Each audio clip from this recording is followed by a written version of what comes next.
binigyan tayo ni... Gusto ko magpasalamat kayo kasi siya yung nagbigay sa atin at sa akin ng Wala na parang sarili intindihan. nating pastor, diba? Yung talagang shepherd natin na mag-aalaga sa atin. And si pastor as a pastor, nasabi ko na talaga, he has done yung best niya para ano,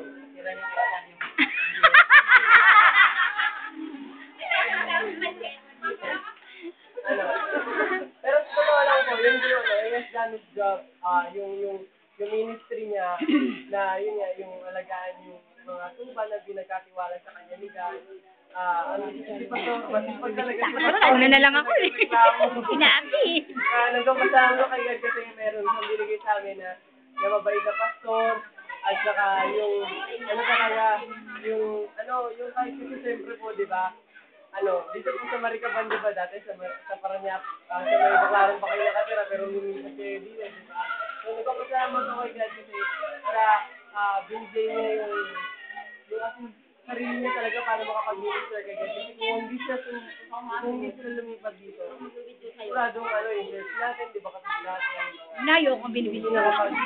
yung nag-alagin yung church natin, hindi naging, parang merong mga diferensya, parang gano'n. Pero yung si Pastor, mas naging malapit pa tayo sa Pastor natin, di ba? Kasi siyempre, di ba, ang mga tumba kailangan maging mas kilala nila yung Pastor nila, di ba? Kaya nagpapasalamat ko kay Pastor, nandito ka, malapit na sa atin, at saka, hanggang sa nagiging matatag siya kahit ang mga problema na dumarating. Ang gusto sa kanya, siyempre, as usual, yung mga wishes ko yung birthday na, yun, good health, siyempre, at saka maging mas matatag at mas malalim yung ganyan,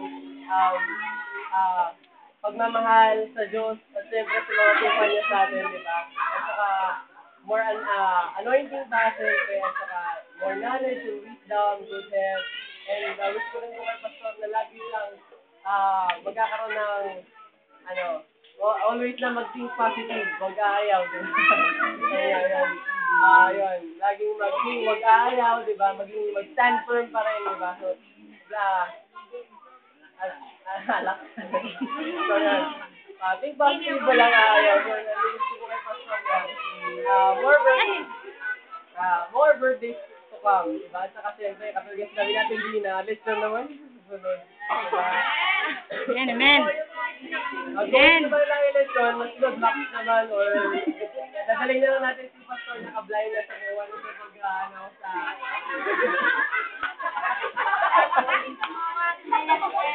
naka-blindfold. Tapos na dadalhin sa aristocrat or diba, sa adult, diba? O yan, at saka, ayan po, lagi siya maging, yun na, maging matatag.